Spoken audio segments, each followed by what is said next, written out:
Kalau jam 5 ibadah, jam 5 pesta, pilih mana?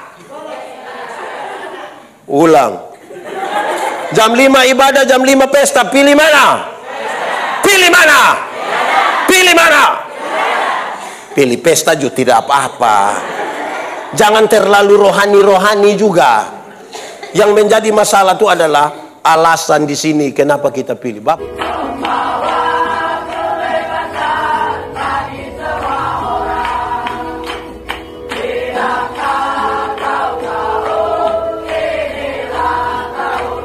Di sukacita malam hari ini saya mau ajak kita merenungkan ulang satu bagian pembacaan Alkitab. Menurut surat Efesus pasal 6 ayat 10 sampai ayat yang ke-20. Efesus 6 ayat 10 sampai ayat yang ke-20. Efesus 6 ayat 10 sampai ayat yang ke-20 kita baca bersaut-sautan. Saya baca ayat-ayat bilangan genap dan Bapak Ibu saudara-saudara membaca ayat-ayat bilangan ganjil. Perlengkapan rohani. Akhirnya hendaklah kamu kuat di dalam Tuhan, di dalam kekuatan kuasa-Nya.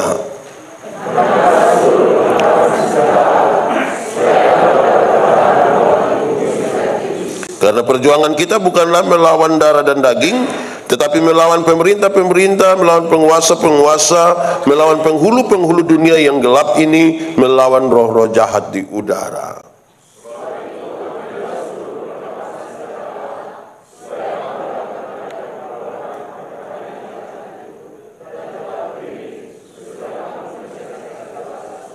Jadi berdirilah tegap, berikat pinggangkan kebenaran, dan berbaju sirahkan keadilan.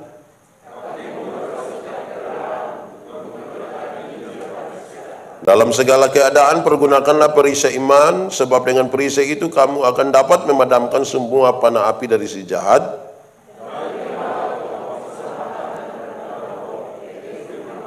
Dalam segala doa dan permohonan berdoalah setiap waktu di dalam roh, dan berjaga-jagalah di dalam doa itu dengan permohonan yang tak putus-putusnya untuk segala orang kudus.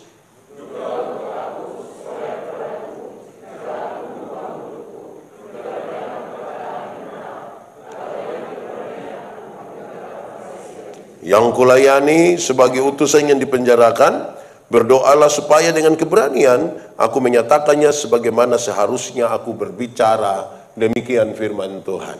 Berbahagia setiap orang yang mendengar firman, memelihara dan melakukan dalam hidup setiap hari. Shalom. Paulus meninggalkan jemaat di Efesus, padahal Paulus tahu jemaat itu jemaat kecil saja. Tidak punya kekuatan politik, tidak punya kekuatan sosial yang kuat. Paulus meninggalkan mereka, orang-orang kecil, padahal Paulus tahu dengan pasti, saudara-saudara, bahwa dunia ini adalah medan pertempuran, tempat berperang. Semua orang akan berperang di situ. Baik orang kaya, baik orang sehat, baik orang pintar, baik orang kota, baik orang apa lagi? Pokoknya semua orang. Nah, gitu semua orang akan berperang. Paulus mengurai dengan baik. Musuh kita ada dua. Musuh ada berapa? Satu, musuh yang kelihatan. Dan yang kedua, musuh yang kalau musuh kelihatan agak gampang. Karena kelihatan. Dia datang dari sana, angkat batu. Kalau musuhnya, atau kalau kita rasa tidak kuat, bisa lari itu kalau musuhnya.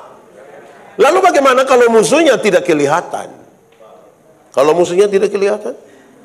Saya mau tanya kita, corona itu kelihatan atau tidak kelihatan?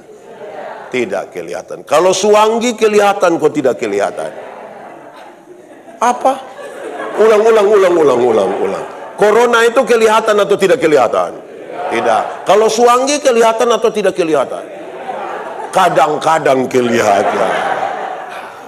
Gitu. Paulus bilang begini, ini ada masalah serius karena kita berperang, apalagi kalau lawan iblis ini. Iblis itu kerjanya tipu. Saya mau tanya kita, tipu itu boleh kok tidak? Tipu boleh kok tidak? Tidak kok boleh? Kalau untuk kebaikan kita tipu boleh? Saya lihat saudara agak ragu-ragu ini. Tipu boleh kok tidak? Boleh kok tidak boleh? Boleh kok tidak? Kalau untuk kebaikan kita tipu boleh? Tidak boleh. Tidak ada tipu untuk kebaikan. Tipu itu tipu. Lebih baik tidak usah kasih tahu daripada kasih tahu. Tapi di sini ada yang tukang tipu.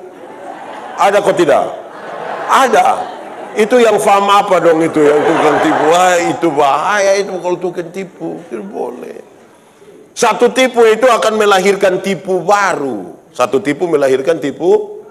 Bapak, kenapa tidak pergi gereja? Perasaan dan pendeta tanya, beliau bilang, saya sakit Bapak, saya sakit. Ini tipu ini. Kita ketemu dia punya istri, kita bilang, Mama, bilang Bapak ada sakit. Karena Mama tidak tahu, Mama bilang, tidak. Terus kita ketemu Bapak tua, kita bilang, Bapak, Mama bilang Bapak tidak sakit. Dia bilang, sebenarnya saya sakit, tapi saya belum kasih tahu Mama. Itu sudah. Kalau ikuti lagi, 3 lagi. Ikuti lagi, 4. Di sini juga ada yang biasa tipu. Ada. Bapak-bapak atau ibu-ibu. Semua ini bahaya ini. Ada yang tipu, berhenti. Nah, saudara, jemaat itu Paulus tinggalkan. Paulus kesetengah jemaat, Paulus pergi mana? Paulus masuk penjara. Dia pergi mana? Pergi mana? Pak Pendeta, Paulus masuk penjara karena pencuri kok? Tidak. Paulus masuk penjara karena dia bikin kejahatan? Tidak. Lalu kenapa dia masuk penjara? Karena sesuatu hal yang ringan sebenarnya. Karena dia coba-coba percaya pada Tuhan Yesus. Keputusan yang sangat penting untuk percaya kepada Tuhan Yesus itu membuat Paulus masuk. Ini menjadi bermasalah dengan orang-orang yang percaya Tuhan. Banyak orang merasa kalau percaya Tuhan itu masalah tidak ada. Banyak orang merasa kalau percaya Tuhan itu kita tanpa persoalan jalan aman-aman. Dia kira kalau percaya Tuhan itu nanti pagi-pagi waktu petugas koperasi datang, Tuhan kasih keliru dia supaya tidak pi kita puruma tapi pi orang lain puruma. Tahu petugas koperasi? Dia biasa datang. Dia biasa datang kok. Itu yang harian kok mingguan. Wih, bahaya ini petugas koperasi. Nanti saya kasih tahu dia tidak usah datang-datang di sini ya. Dia itu banyak orang pikir begitu. Ternyata keputusan penting untuk percaya Tuhan membuat dia masuk penjara. Saya mau tanya kita, yang di Sonaf Amasat ini orang percaya semua? Bang tua mulai ragu-ragu ini. Yang di sini orang percaya semua? Amin. Sudah siap masuk penjara? Saya lihat saudara ragu-ragu ini. Saya tanya ulang, ini orang percaya semua? Siap masuk penjara?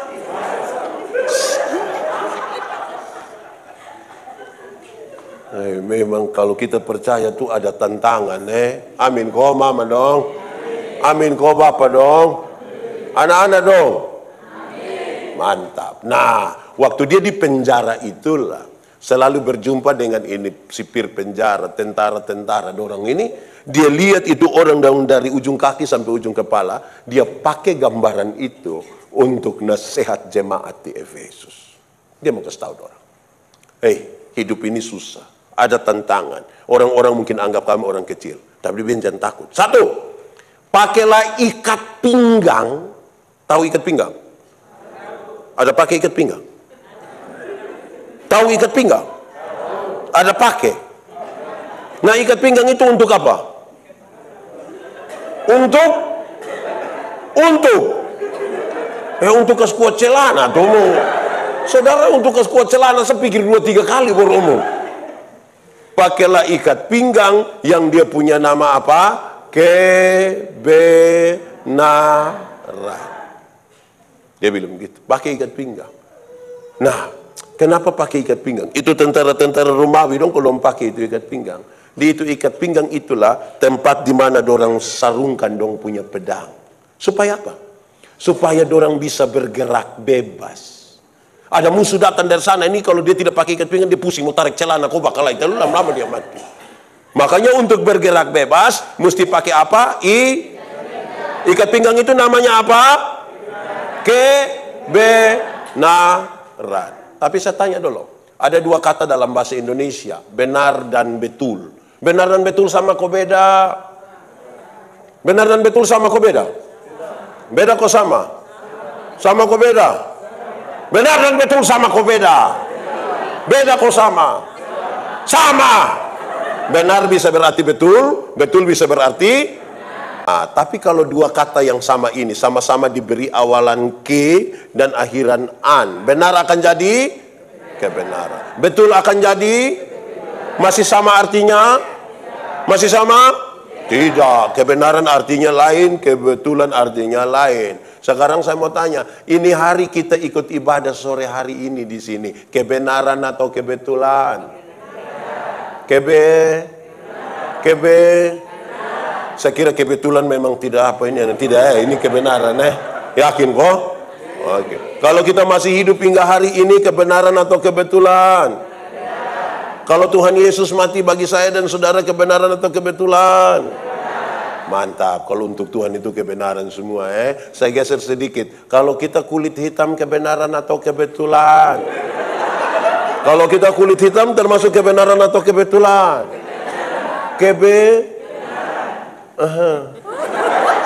Om Eud kit kebenaran. Oke. Kalau kita rambut keriting, kebenaran atau kebetulan? Yakin? Oh, nak baik. Kalau begitu nak baik. Banyak orang nih dong, saya khotbah di mana saya bilang, kadang-kadang kita tidak bisa terima kalau kita rambut keriting itu. Saya bilang, suami-suami itu kalau belai dia pu istri, yang paling akan menikmati belayan itu orang yang rambut keriting, bukannya rambut yang rambut lurus itu dibelai tidak indah. Mungkin karena lurus terus kita bilang sayang, itu biasa, tidak dapat. Yang keriting itu kalau dibelai menarik. Sayang ini agak-agak. Jadi tidak usah gelisah hanya karena rambut. Kebenaran atau kebetulan? Kalau kita punya istri cerewet sekali, kebenaran atau kebetulan? Mam tua dong yang ngomong bilang kebenaran. Untung baik orang di Sonaf ini dong pendiam-pendiam semua. Pendiam kok cerewet?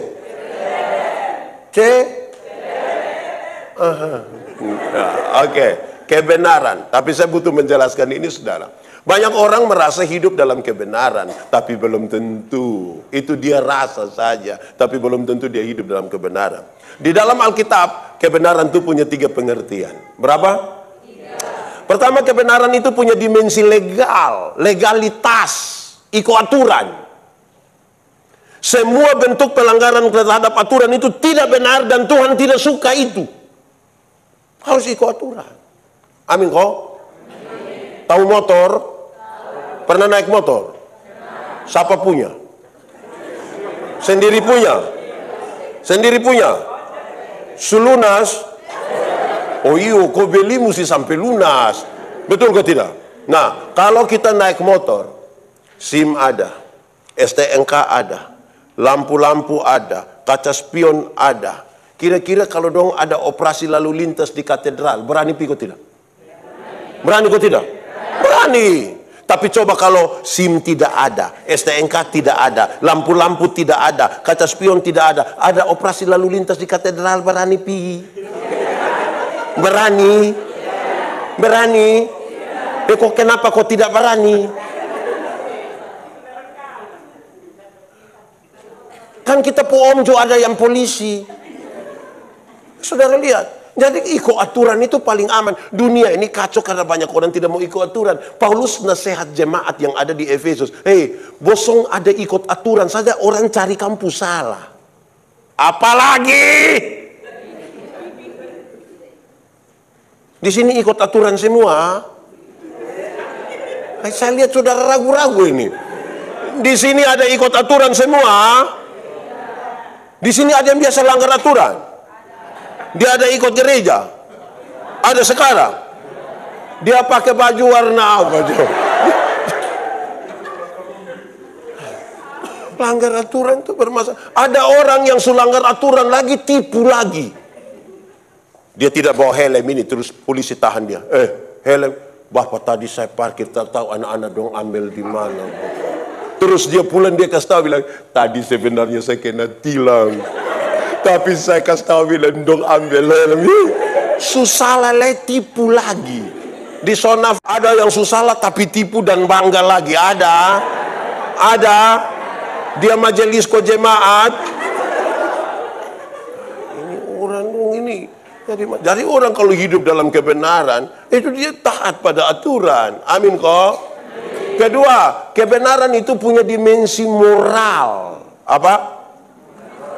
Moral itu kesatuan antara pikiran, perkataan, perbuatan. Kenapa? Karena yang kelihatan baik itu belum tentu itu memang betul-betul baik. Dia punya moral. Jadi kalau orang merasa hidup di dalam kebenaran, dia betul-betul punya apa ya? Punya kesatuan antara pikiran, perkataan, perbuatan itu jadi satu. Orang biasa tanya saya, pendeta, ini khotbah yang baik itu yang karmana. Saya lupa maksud. Khotbah yang baik itu tulis ku tidak tulis, berapi-api atau berair-air. Saya bilang, khotbah yang baik itu bukan soal tulis atau tidak tulis. Khotbah yang baik itu omong karmana, bikin karmana.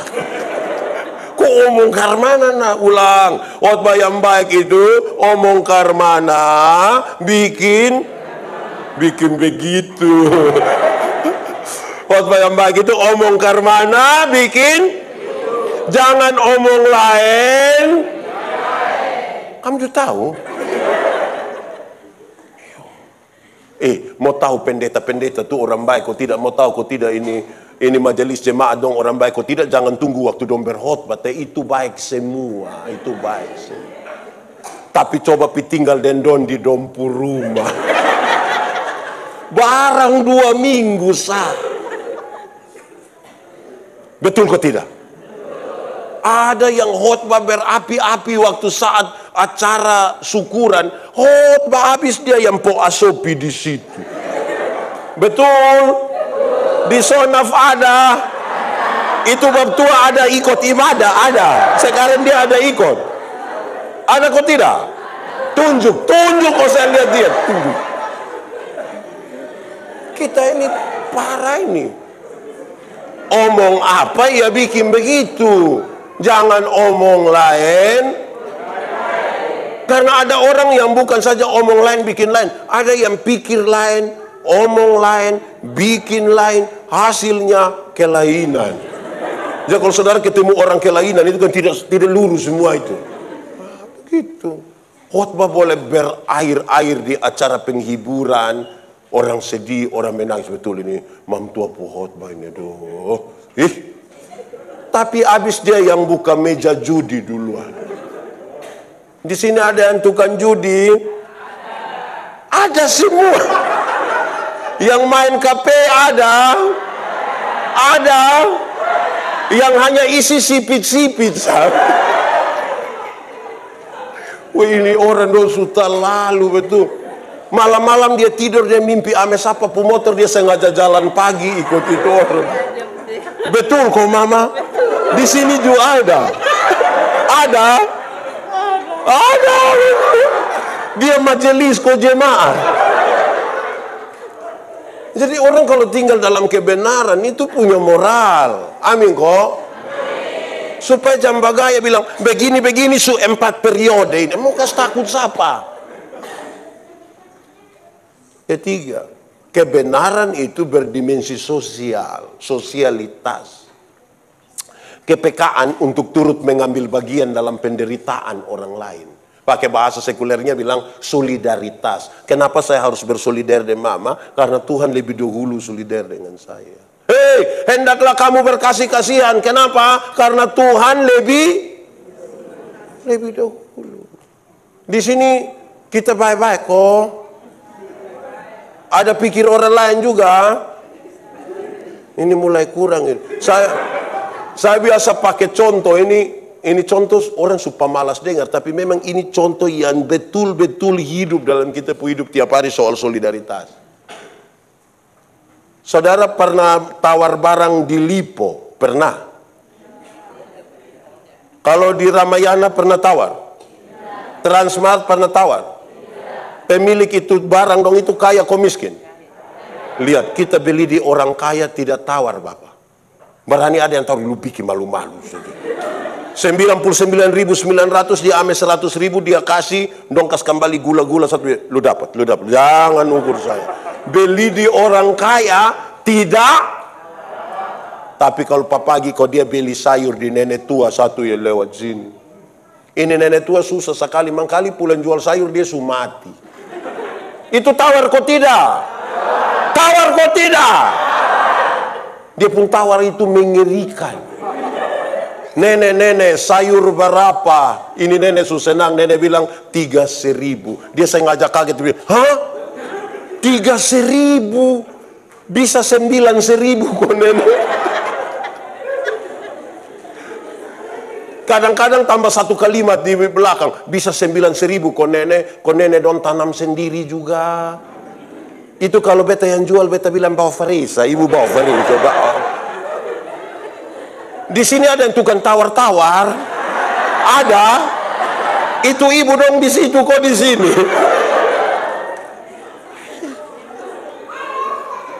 Tawar sayur 3.000 jadi 9.000, padahal turun pakai oto. Di tangan kanan ada 1 HP, tangan kiri ada 1 HP, di dalam tas juga ada 1 lagi. Pakai rantai selip besar 2 kilo mengkali. Tawar sayur 3.000 jadi 9.000. Wih, kita memang sudah lalu sekali. Mama-mama, di sini tidak ada mama-mama. Mama-mama, mulai besok tawar sayur tabalik. Tanya itu nenek, sayur berapa? Nenek bilang 3.000. Maaf nenek, bisa 1 3.000. Kalau bisa tawar sayur 3.000 jadi 1 3.000, hanya 3 kemungkinan. Pertama, itu orang punya solidaritas sosial yang kuat sekali. Pantas dipuji, pantas ditiru. Tapi yang kedua, mangkali makan puji. Atau yang ketiga, gila mangkali. Gitu tinggal. Jadi, kalau orang hidup dalam kebenaran, ikat pinggang tadi namanya apa? Moralitas itu, moralitas dan apa? Sosial. Jiwa sosial sedikit. Bisa kok? Bisa. Itu pertama. Kedua, engkau mesti pakai baju zirah yang namanya keadilan. Baju zirah namanya apa? Keadilan. Itu baju perang itu namanya keadilan. Paulus mau kasih tahu, kebenaran itu mesti jalan sama-sama dengan keadilan. Di mana ada kebenaran, di situ mesti ada. Di mana ada keadilan, di situ mesti ada.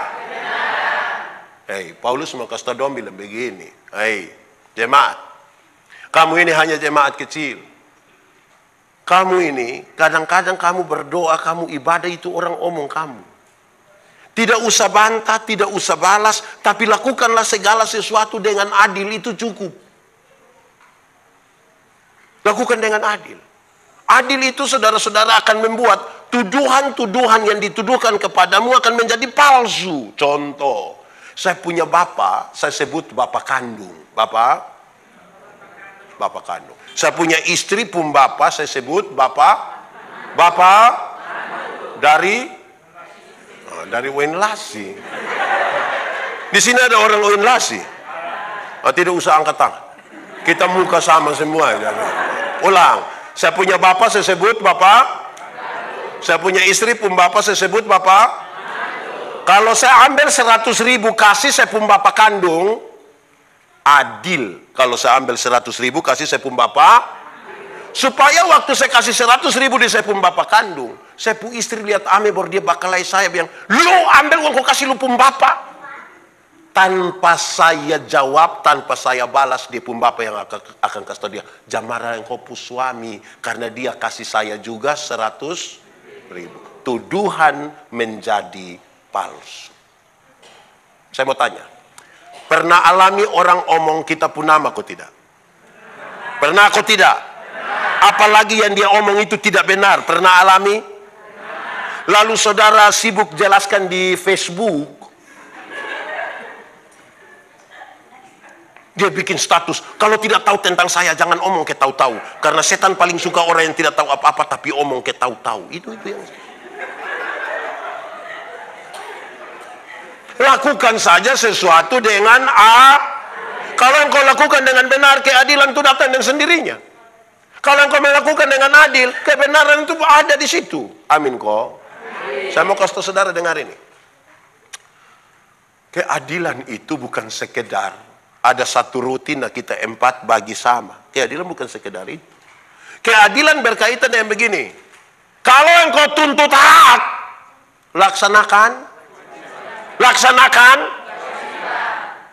Terima hak mau. Kerja pemalas. Di sini ada. Di anak muda ke orang tua. Orang tua pun anak muda. Oh, tuntut hak, laksanakan kewajiban. Ini kewajiban tidak laksanakan tapi mau tuntut hak. Adil kok tidak? Mam Pendeta, di sini ini katekisasi berapa lama? 1 tahun. Ini mama dan bapak dong pu anak suruh ikut 1 tahun. Orang lain pu anak boleh ikut 1 tahun, tiba-tiba pas mau pasca, pas mau Natal dia pun bapak mama datang ketemu pendeta, Mam Pendeta, nanti ada tabis sidik kok. Oh ada, kan mana? Itu anak yang sekolah dokter di Bandung itu. Oh itu anak pintar sekali, itu anak pintar. Itu yang dosen belum tahu, dia sudah tahu semua. Kenapa dia? Nanti kalau dia datang, mama tolong tabis memang orang lain pu anak iko. Baru dia pu anak datang mau langsung tabis. Mama Pendeta tidak mau, dia tersinggung. Di sini ada. Coba tunjuk saya itu orang yang mana dong itu? Tersinggung lagi. Orang lain pu anak boleh ikut setengah mati, baru dia pun datang. Teosa kau kok. Saya serius itu, supaya ikuti. Betul kok tidak? Orang lain pun aneh, kita boleh ikut setengah mati, baru dia. Ada. Di sini ada, mama. Ada dong, ada di sini, mama. Ada kok tidak? Ada. Tuh, dong ada dulu di sini. Bapak mama, keadilan itu juga berarti begini. Jangan minta yang jasmani saja. Minta juga yang kita ini terlalu banyak minta yang jasmani, yang rohani kita tidak minta. Suruh pelayanan tidak mau. Suruh datang gereja tidak mau. Saya mau tanya dulu, kenapa ini malam ibadah di sini lebih banyak mama-mama? Ini mama janda semua. Ini dong mama janda semua, kok bukan? Tidak. Teh bapak. Aduh itu bapak. Ini bapak, ini sudah terlalu. Ini bapak dong, ini jus 1. Saya suka ngomong di mana-mana. Ini bapak dong pemalas gereja. Nanti pendeta pitanya begini, bapak, kenapa suruh mama datang gereja sendiri? Kenapa lepas mama pergi sendiri? Bapak tuh dong jawab yang begini, Bapak Pendeta, waktu bapak dong kas nikah saya dan mama, itu kami dua telah menjadi satu. Jadi kalau mama supi, itu sama dengan nitu nana. Mama supi sama dengan bapak supi. Nah, jadi kalau mama sumakan itu sama dengan bapak sumakan. Ada. Ini mama dong jus 1. Yang baju merah dong ini. Ini mama dong ini, dong setel bagus-bagus begini. Datang gereja jalan sendiri. Nanti baru pendeta tanya, Ibu Jenny tanya, mama, teh bapak. Jo, mam tuh, tahu sendiri teh. Sudah tahu suami begini, kenapa kawin dengan dia? Kenapa? Betul kok. Di Sonaf ada. Kira-kira yang begitu itu Sonaf masih amasat, kok tidak amasat lagi. Jangan sampai tinggal dia pun Sonaf. Sonaf amasat artinya karena itu bikin adil dulu. Manusia punya, Tuhan punya. Dulu saya khotbah 1 itu beredar sangat luas ketika kita ini yang Tuhan punya kita paling gampang kasih korban. Saya mau tanya, kita jawab cepat. Kalau jam 5 ibadah, jam 5 pesta, pilih mana? Ulang. Jam 5 ibadah, jam 5 pesta. Pilih mana? Pilih mana? Pilih mana? Pilih pesta juga tidak apa-apa. Jangan terlalu rohani-rohani juga. Yang menjadi masalah itu adalah alasan di sini kenapa kita pilih. Bapak, kenapa pi pesta tapi tidak pi ibadah? Kita biasa bilang, aduh, minta maaf tuan rumah undang langsung. Kalau tuan rumah undang langsung pikiranku tidak. Apalagi tek oko. Mungkin tek oko lah nana. Itu perasaanku tidak. Tapi kalau pendeta Yandi yang tanya dan jawab begitu. Bapak, kenapa tidak pi ibadah tapi pi pesta? Pak pendeta minta maaf. Tuan rumah undang langsung. Oh, Bapak mau Tuhan undang langsung. Di sini ada yang mau Tuhan undang langsung? Ada? Ada. Supaya kita minta Tuhan undang dia sekarang. Ada. Itu adil kok tidak? Saya mau tanya kita dulu. Kira-kira kalau Pak Gubernur datang sini kok omong, ada yang berani jalan kok tidak? Tenasa. Kalau Gubernur ngomong di sini siapa berani jalan? Ada yang berani? Sekarang saya mau kasih tahu. Berdoa itu ibadah, berdoa itu bicara dengan Tuhan, betul? Tapi coba ikut gereja kok ibu pendeta bilang begini. Bapak ibu saudara-saudara, mari kita satu hati masuk dalam doa syafaat. Pas separuh pun berdoa, separuh begini. Betul kok mama? Di sini juga ada. Itu majelis kok jemaat. Dong keluar kau bikin apa di luar? Dong keluar kau bikin apa? Dong bikin apa di luar situ?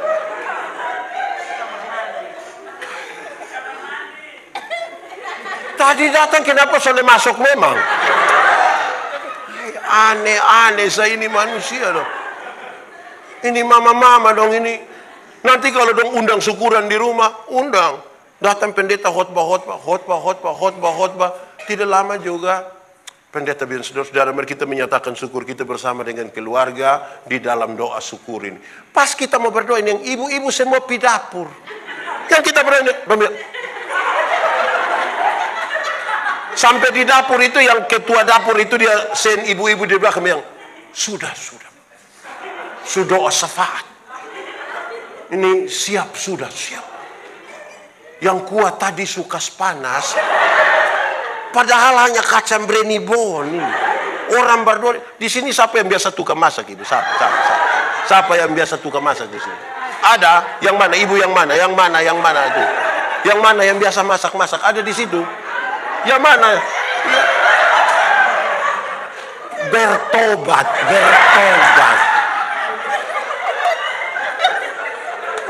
Keluar kopi apa yang terlalu di luar sana? Lihat kau berhenti. Saudara-saudara, menjadi adil sedikit. Kita nih yang jasmani pun kita urus, tapi yang ke apa kok di sana juga ada? Ada. Oke, kedua.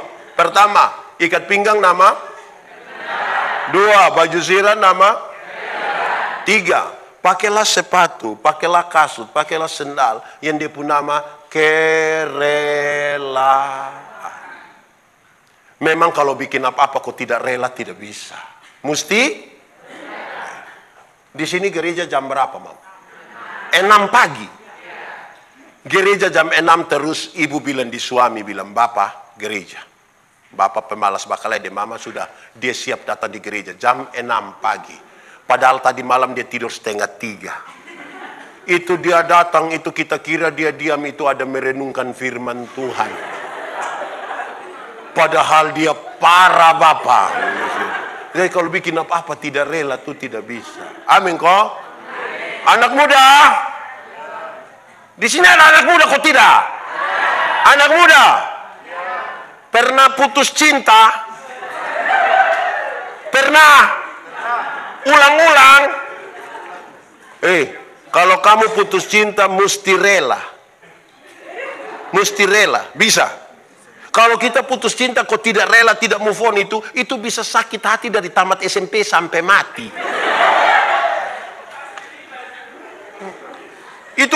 Mama itu nyongkas naik foto dan dia punya tante, kita yang tersinggung.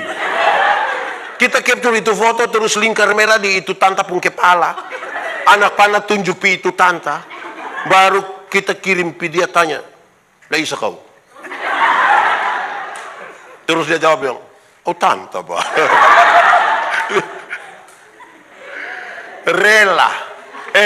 Itu tentara Romawi dong kalau sepatu dong sepatu.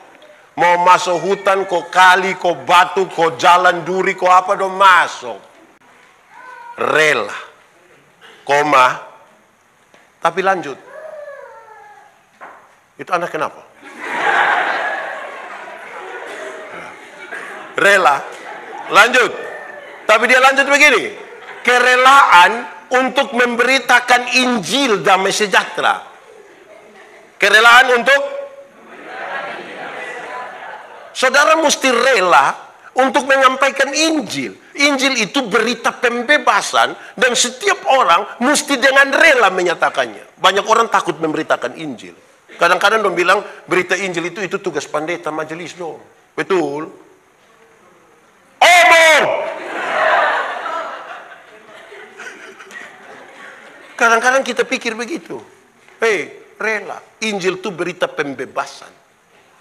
Saya mau tanya saudara, kalau sebentar saudara pulang pendeta kasih saudara uang satu orang 100.000, senang kok tidak? Senang kok tidak? Cerita orang kok tidak? Cerita. Pasti kita pulang kita bilang, "Lu rugi tidak pergi gereja." Itu pendeta yang kepala botak kasih kita uang. Betul kok tidak?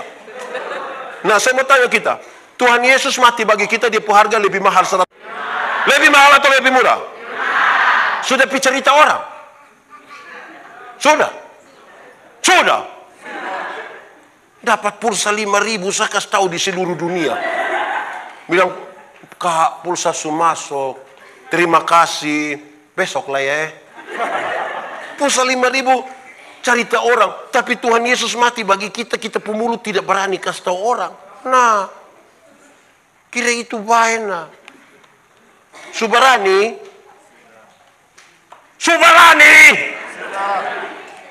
Iya. Berita Injil itu berita pembebasan, bukan berita kas takut. Masih banyak jemaat ini dong suka pikas takut orang, bukan berikan pembebasan. Dong suka putar film-film neraka. Jadi orang nonton ada film, aduh Bapak. Saya tidak pusing dengan neraka. Kok kenapa Bapak? Karena saya masuk surga. Saya masuk surga, kenapa pusing dengan neraka? Iya, tapi minimal pendeta mesti tahu. Saya tidak tahu itu tidak apa-apa.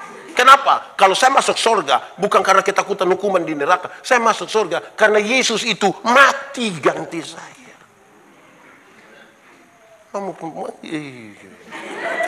kas taku ini orang dong. Saudara, berita pembebasan itu supaya kalau ada orang sakit berat, kita datang kasih tahu. "Mama, saya doa habis mama mati." Mama ini ya, ini. Bukan ini ya ini. Saya takut nanti mam tua tersinggung. Mama yang ini saya doa habis mama mati. Tapi jangan takut karena mama mati masuk surga. Itu pembebasan. Jangan sampai mam tua ada sakit berat kita datang bilang, "Aduh. Kakak. Aduh. Biasa yang sebegini tidak bisa lah ini." Itu dia mati nanti. Betul kok tidak? Supaya kalau ada anak muda satu dia datang di saya, dia bilang begini, Pendeta Yandi, saya rasa saya ini orang paling berdosa di dunia. Saya akan bilang begini, "Adi, tidak usah takut, saya juga orang berdosa. Tapi kasih Tuhan lebih besar dari kita dua pun dosa." Itu pembebasan. Bayangkan kalau dia datang di kasih saya bilang, pendeta, saya rasa saya ini manusia paling berdosa. Iya, saya lihat lu muka berdosa, saya sudah tahu. Engkau ini kalau tidak bertobat nanti kaki tangan dong patah buang, semua ini patah buang. Berita apa itu berita model begitu? Injil itu berita pembebasan. Supaya orang-orang itu betul-betul, oh iya, kita tidak usah ragu karena kita punya Tuhan. Amin kok? Mau kasih tahu orang? Saya punya dua kisah menginjil yang menarik. Saya menginjil banyak, tapi dua ini menarik. Satu saat ini, saya pulang pelayanan dari Atambua, naik bis malam. Tahu sendiri tuh waktu bis malam numpul lari itu. Saya duduk dengan laki-laki satu, kami dua umur mungkin sama. Terus saya bilang dia begini, Bu, kira-kira Otto lari kincang begini, kok dia tak balik, kok kita mati, Bu, yakin masuk surga, kok tidak? Dia bilang, sembarang. Terus saya kasih tahu dia, Bu, dulu saya juga begitu.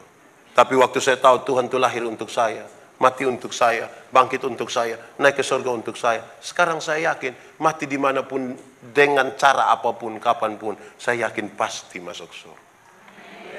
Dia bilang, kenapa kakak bisa yakin begitu? Saya bilang, kok kita manusia berdosa? Manusia bisa lihat kita tidak berdosa, tapi Tuhan lihat kita puatin. Nah, kita mau kuat ke mana? Dia bilang, kalau begitu nak kakak sembahyang. Kami dua berdoa di atas Otto, segampang itu saja kita kasih tahu orang. Itu pertama. Kedua, satu hari saya pulang pelayanan dari Kaineno, mau Pisoe. Tahu Kaineno? Kaineno itu 15 km dari Uinlasi. Iya, itu tidak usah cari di Google. Google juga keliru di situ. Saya pulang dari Kaineno, saya melayani hampir 3 tahun di Kaineno. Saya pulang, kira-kira jam 6:30 malam begitu, ada nona satu kerja di Plan Internasional di Soe. Dia mau pulang, jadi dia di bundaran di Uinlasi yang Simpang 5 itu. Karena daerah perbatasan baru semalam ini nona dia mau pulang sendiri, dia kan agak takut. Jadi dia tunggu jangan-jangan ada orang mau lewat, dia mau sama-sama. Terus dia dengar bunyi motor menuju dia, dan itu saya pun motor sudah. Itu saya. Bukan boy, saya. Pas menuju, pas sampai di dia pemuka begitu, dia lompat di tengah jalan, dia bilang begini, Kak! Saya dalam hati bilang, Kak, nah. Ini malam, makanya dia bilang, Kak. Kalau siang dia bilang, Om. Tapi sudahlah, manfaatkan malam itu. Pas dia bilang, Kak, saya bilang, dia bilang, iya dek. Biar berimbang sedikit. Tidak mungkin dia semangat bilang, Kak, terus saya bilang, omong deng. Waktu dia bilang begini, Kak, saya bilang, iya dek. Dia bilang, kakak mau Pisoe? Saya bilang, iya. Dia bilang, bolehkah kita sama-sama? Saya bilang, kenapa tidak? Kami dua jalan sama-sama. Saya pakai sepu motor sebelah kiri, dia agak tengah. Kami jalan 3 km sampai Kie kira-kira. Dulu kan jalan rusak sekali toh. Ada orang lari motor dari belakang. Serempet dia. Saya tahu dia kaget dan dia marah. Ini orang selewat sana, saya bilang dia bilang, non. Kira-kira itu laki-laki yang tadi pemotor itu celaka, kau mati masuk surga, kau tidak. Dia bilang macam begitu, itu tidak masuk. Itu tidak masuk. Yang itu tidak masuk. Terus saya bilang dia, yo, dia tidak masuk. Tapi kalau nona sendirian celaka, mati, yakin masuk surga? Dia bilang, tahulah ini. Kita boleh klaim semua orang tidak masuk, tapi kita sendiri tidak punya keyakinan. Lantas saya tahu dia punya masalah di sini. Saya bilang dia, non, kakak dulu begitu. Kakak takut. Tapi waktu kakak tahu Tuhan lahir untuk kakak, mati untuk kakak, bangkit untuk kakak, naik ke surga untuk kakak. Sekarang kakak yakin. Mati dimanapun, kapanpun, dengan cara apapun, kakak yakin pasti masuk surga. Dia bilang, kenapa kakak bisa yakin begitu? Nona, kita orang berdosa, siapa yang berani pergi surga dan dosa? Kita tutup di manusia, tapi Tuhan, dia minta saya berdoa kasih dia. Kami dua berdoa di atas motor sambil jalan. Tapi kami dua tidak tutup mata. Berani kami dua tutup mata, kami dua sudah selesai. Tapi itu yang saya mau sampaikan. Berita itu disampaikan dengan rela. Bisa kok. Pulang bisa kasih tahu ame satu. Yo, rela. Barang kau itu baju yang paling andalan itu baju paling geng sudah. Pokoknya pi pesta juga itu baju, orang mati juga itu baju, kumpul keluarga juga itu baju, pi kelurahan juga itu baju, itu pokoknya itu baju warna merah itu, pokoknya itu sudah. Itu baju. Terus satu saat mau acara juga kita pun saudara satu dari kampung datang, dia bilang begini, Susi, pinjam ame Susi pun baju merah itu dulu. Terus kita lagi pikir-pikir kau mau tolak dia pun permintaan, orang tuh bilang, kasih. Ini yang minta, ini yang kau pun saudara. Kasih. Besok-besok yang kau susah. Bukan baju yang tolong. Saudara bisa bayangkan kalau kita kasih tapi tidak rela. Mungkin kita pegang di ujung sabar kita bilang, ambil. Ambil itu hari lu tambah 2.000 jadi. Ini ambil teh itu hari waktu live RB di Facebook, lu yang jawab. Lu yang jawab bilang fix sayang, fix. Yang PHP senusa komen. Pernah dengar itu fix sayang? Ulang-ulang. Kasih kalau tidak rela tuh susah kan? Ini Susi terima ame ini, baju dia pi ukur di kamar situ, baru dia datang dia bilang, Susi cocok kok, cocok. Pasti kita lihat cocok. Pas dia lupa memperubunci itu cocok. Jadi kalau bikin apa-apa tidak rela tuh tidak bisa. Amin kok. Di Sonaf ini rela-rela semua. Rela semua. Yang dia mau datang di gereja, kalau mau kasih persembahan, dia bilang, Adi singgah di kios, singgah di kios. Ada, itu singgah di kios kau buat apa? Singgah kau bikin apa? Uang kecil.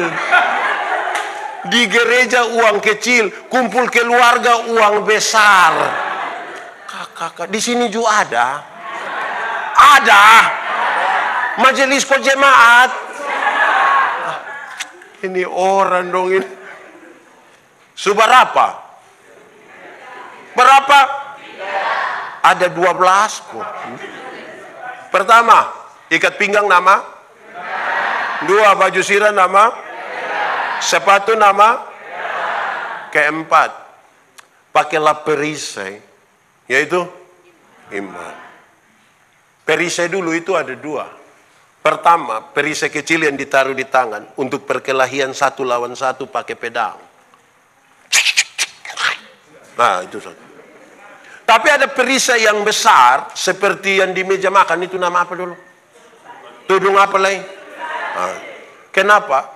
Karena orang perang dulu itu bukan saja pakai panah yang tajam, tapi pas mau panah don celop di dalam ter panas, bakar baru don panah. Itu 100-200 panah datang sekali. Kalau pakai yang kecil kok begini-begini mati Bapak, mati. Makanya mesti pakai yang besar itu supaya tutup begini.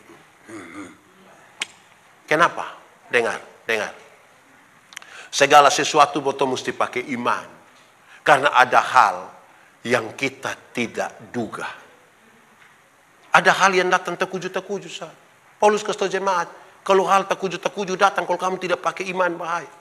Zaman yang sudah berubah begini, tadi malam kita baru nonton sama-sama, cerita sama-sama, buat telepon sama-sama, bermain bersama. Tiba-tiba pagi orang datang kasih tahu bilang, Mama, sonde lihat dia kok.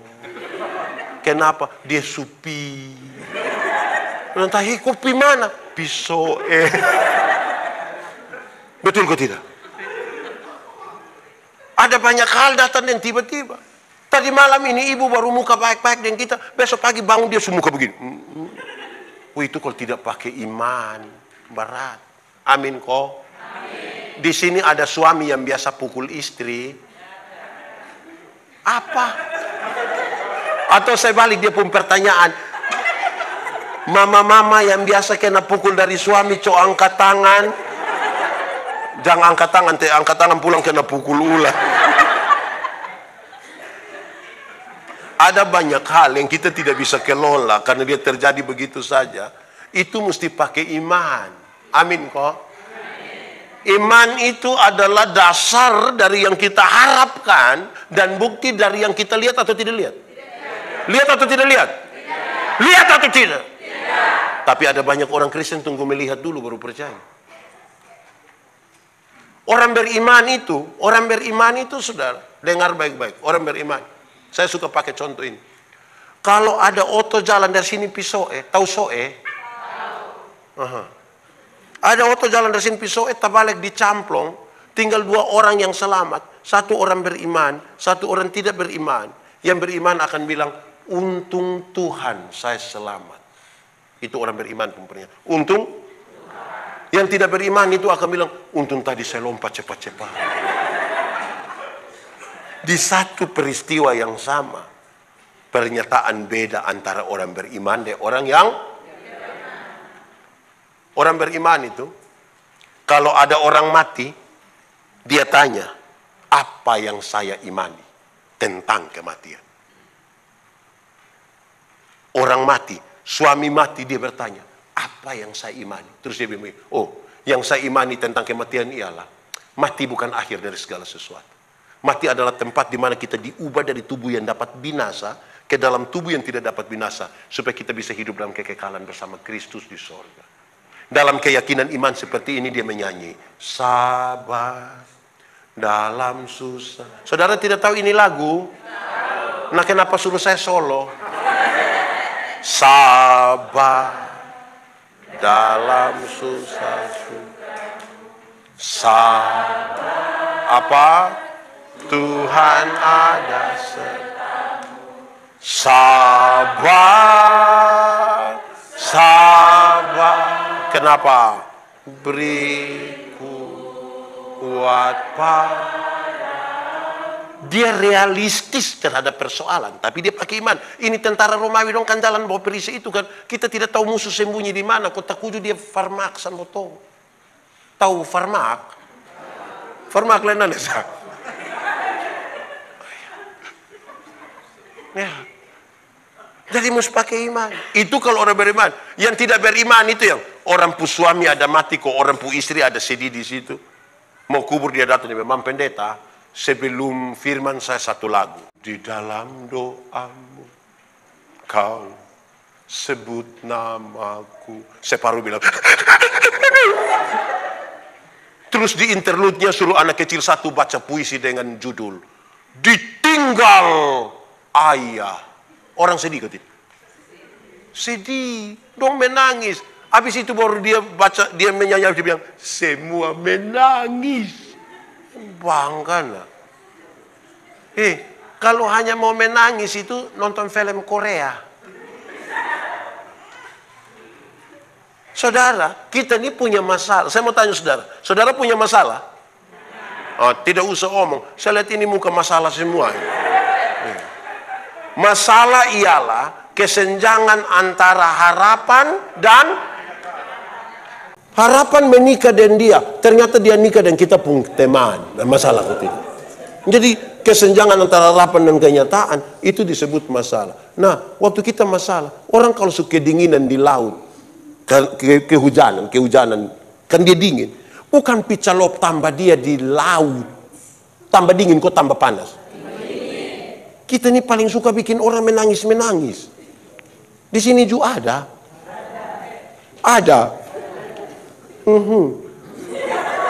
Ini di sini ada orang Timor. Tidak usah angkat tangan, oh. Kita muka sama semua. Ada separuh orang Timor ini kalau dia pi orang mati, kalau dia menangis itu saya tidak yakin. Apalagi kalau dia pi dia sengaja tutup dia muka pakai kain. Aduh. Kakak, mangkalin mau tua gun. Betul. Pernah lihat itu orang. Realistis terhadap sebuah persoalan. Pakai apa? Iman. Pakai apa? Iman. Pakai apa? Iman. Sumber apa? Ikat pinggang nama? Baju sirah nama? Sepatu nama? Perisai nama? Terus dia bilang begini, terimalah ketopong. Nama? Ketopong itu alas tutup kepala, helm, pakai balek, tutup sampai sini kas keluar mata. Itu bukan masker. Ketopong. Don tutup kok kas keluar ini. Dia kasih tahu begini. Itu ketopong nama keselamatan. Hei jemaat, kamu kecil-kecil kok kamu ada susah-susah begitu mah, kamu masih hidup hingga hari ini. Itu tanda keselamatan Tuhan masih kasih. Kasmum tahu.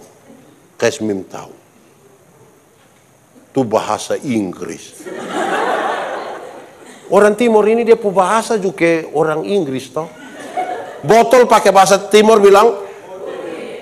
Gelas bahasa Timur bilang. Sama toh. Tanam asam pakai bahasa Timur bilang. Sama. Thank you. Jadi kalau nanti ketemu orang barat bilang, thank you. Ya, thank you mau fikir apa? Fafi nognans. orang timur itu. Kalau orang tulis bilang, I love you. Orang timur baca bilang apa? I love you. Ini benar-benar perempuan. Betul kok tidak? Jadi tidak usah takut dengan orang barat. Betul kok tidak? Walaupun kita tidak jadi orang Eropa, kita amnuban barat. Kita amrasi barat. Kupam barat. Oke, lanjut. Ketopong keselamatan itu membuat kita hidup. Mati masuk surga. Keselamatan Tuhan kasih dan cuma-cuma. Kalau Tuhan tidak kasih kita keselamatan, kita mau hidup untuk apa? Hei, saudara, orang-orang penginjilan dong, yang biasa menginjil, dong suka pakai ini ilustrasi. Dong bilang begini, dosa itu melanggar kehendak Allah. Betul? Nah, satu hari kita langgar kehendak Allah berapa kali? Banyak kok sedikit? Banyak kok sedikit?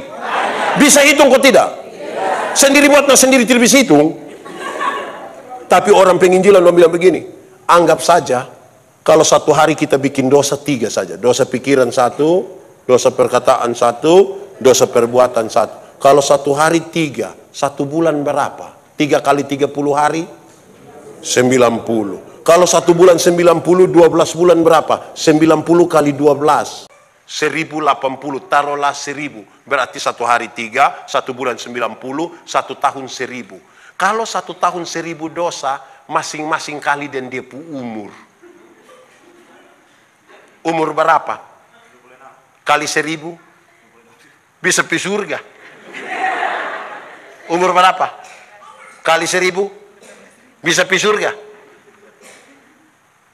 Pendeta Yandi umur 45 tahun kali 1000 pendeta bisa pergi surga. Itu jantannya memang yang rambut putih dong. Di sini ada yang rambut putih. Beta sudah lihat di sini. Coba kali kita pu umur bisa masuk surga. Itu baru 1 hari 3. Apalagi kalau 1 hari tidak bisa hitung. Banyak kok sedikit. Bisa masuk surga. Itu. Makanya Tuhan selamatkan kita. Amin kok tidak? Masuk surga kok tidak? Jadi saudara-saudara, kalau kita masih hidup hari ini, kita masih bisa melihat surga nanti. Itu karena Tuhan mati bagi kita. Dia memberikan kepada kita tuh, dia kasih dan cuma-cuma. Cuma-cuma itu tidak bayar. Kak boleh dapat 10 HP, tapi tolong ganti 1000 saja. Itu cuma-cuma? Itu cuma-cuma? Kan hanya 1000. Itu nah oke. Kak tidak usah bayar, tolong pergi geser itu motor sah. Itu cuma-cuma? Itu cuma-cuma? Kan tidak pakai uang. Ada jasa. Yang disebut cuma-cuma itu bilang, ambil cuma-cuma. Kas kembali.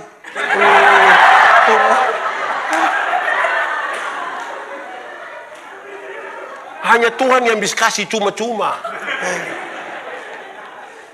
Nah, saudara, karena itu kalau kita masih selamat, kita masih bisa bilang surga, senang di mana tidak lagi perang. Nah, saja. Oke, baik. Itu kalau Tuhan kasih kita dan cuma-cuma tuh kita senang ya untuk aduh Tuhan terima kasih. Kita mau melakukan sesuatu toh. Betul kok tidak? Sebagai tanda ungkapan syukur kita. Amin kok? Oke, seberapa ini? Ikat pinggang nama? Baju sirah nama? Sepatu nama? Perisai? Ketopong? Ini 5 perlengkapan yang dia omong. Ini perlengkapan bertahan. Kalau bertahan terus-terus nanti kalah. Di sini ada yang suka nonton bola kaki? Ada kok tidak? Ada kok tidak? Real Madrid atau Barcelona? Real atau Barcelona? Yakin? Nah, kalau dia hanya bertahan terus-terus, itu lawan Esau juga kalah. Dia mesti menyerang. Mau menang harus serang. Bertahan terus. Misalnya kalau buat tinju kita bilang, perasaan ini saya tinju dengan senior Dia umur lebih saja, saya tidak akan pukul, saya tahan-tahan saja. Itu menang, nanti menang. Maka dia kasih tahu, ada 2 senjata yang kamu mesti pakai untuk serang. 1, pakai firman. Pakai apa? Firman. Pakai apa? Firman. Firman itu yang buat saya ambil keputusan, Mama, saya setuju dengan Mama, saya tidak setuju dengan Ibu. Berdasarkan apa? Firman. Bukan karena kita 2 saudara, karena satu menobet ya kita tidak. Firman pun omong itu yang saya ikut. Minta maaf, saya tidak setuju dengan itu Ibu, karena firman. Orang tua dulu di kampung bilang begini, kalau pohon nangka itu tidak berbuah, bikin apa? Angka ame parang, cincong, jadi tahun depan dia berbuah.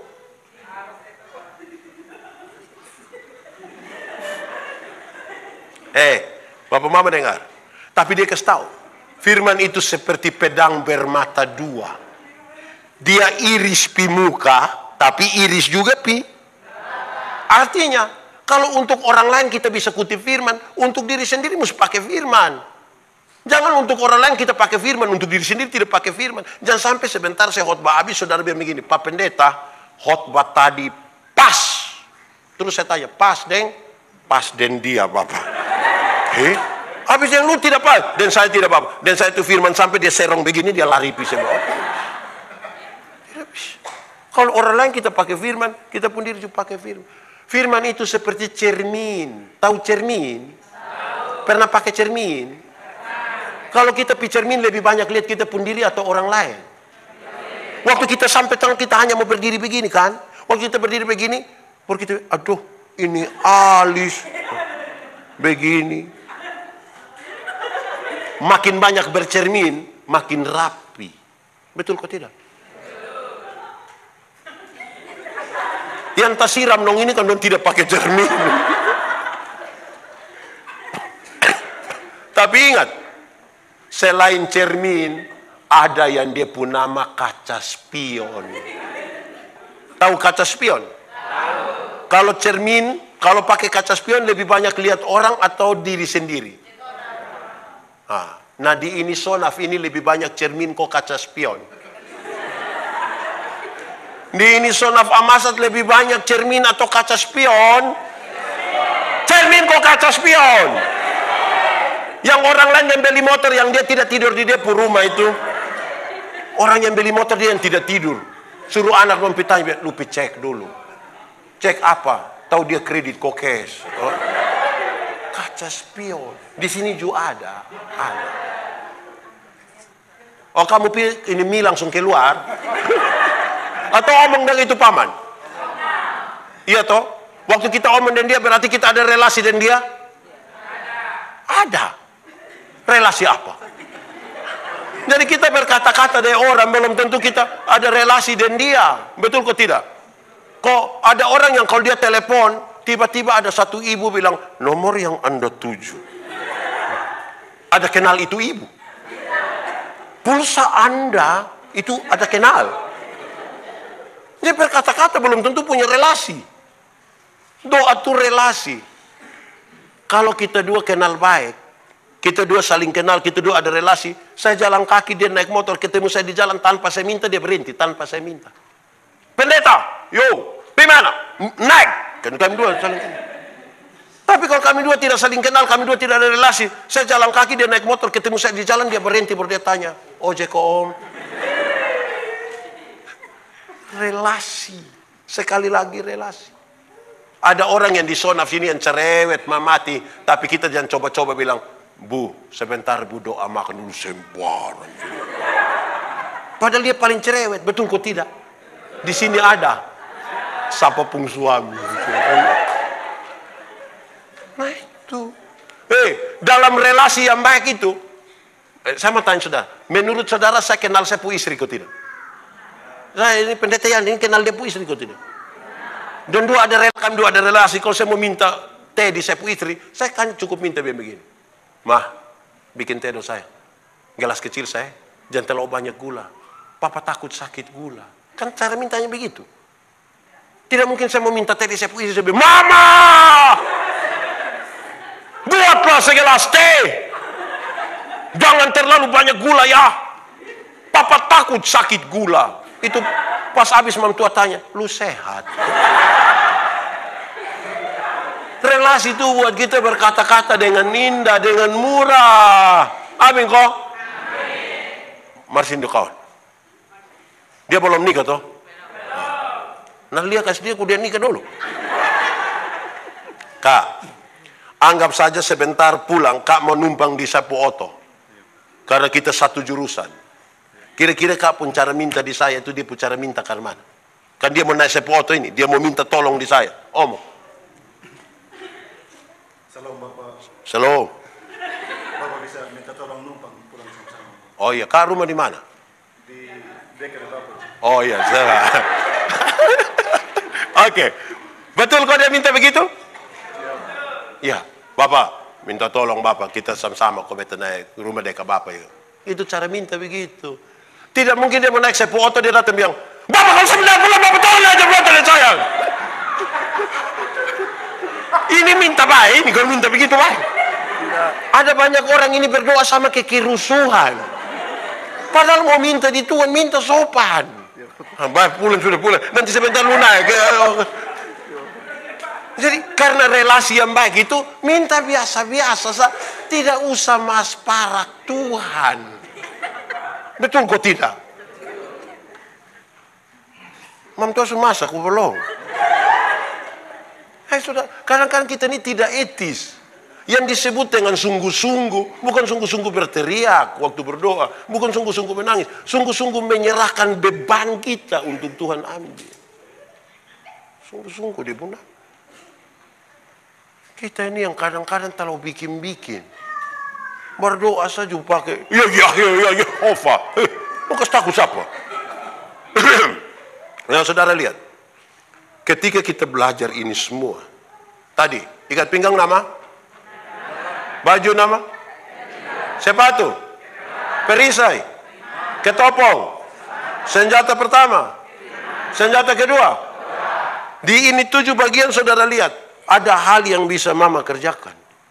Tapi ada hal lain itu yang Tuhan yang kerjakan. Jangan bawa yang Tuhan punya itu kita mau ambil. Jangan. Supaya kita realistis dalam soal. Dengan demikian, saudara lihat. Karena ada hal yang perlu saya kerjakan. Selebihnya Tuhan yang kerjakan. Maka kira-kira begini. Mati hidup itu Tuhan yang atur. Amin. Itu soal iman. Terus yang ini, iman ini dia kasih tahu otak. Yang otak, lu tahu kok tidak? Tidak? Lu kasih tahu dulu. Otak. Mati hidup itu Tuhan yang atur. Jadi otak tolong kasih tahu kaki tolong kasih tahu kaki. Kalau ada otot rek lari kincang ikut situ, kaki jangan lompat di tengah jalan. Jadi terkoneksi antara yang kita imani, yang kita pikirkan dan yang kita lakukan. Ini saudara percaya ada masa depan dalam tangan Tuhan? Percaya kok tidak? Percaya kok tidak? Kalau saudara percaya ada masa depan dalam tangan Tuhan, saudara dengar. Saya juga percaya. Tuhan pasti siap masa depan untuk saya anak 3 orang setelah percaya. Tuhan siap masa depan bagi ibu dan anak-anak. Percaya kok tidak? Tapi yang antar itu anak dompi sekolah, bukan Tuhan yang antar. Siapa yang antar?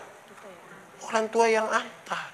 Siapa yang kan dia terlalu sibuk pagi-pagi dia berdoa, dia bilang, Tuhan, saya sibuk jadi Tuhan, pagi tolong jemput adik dong.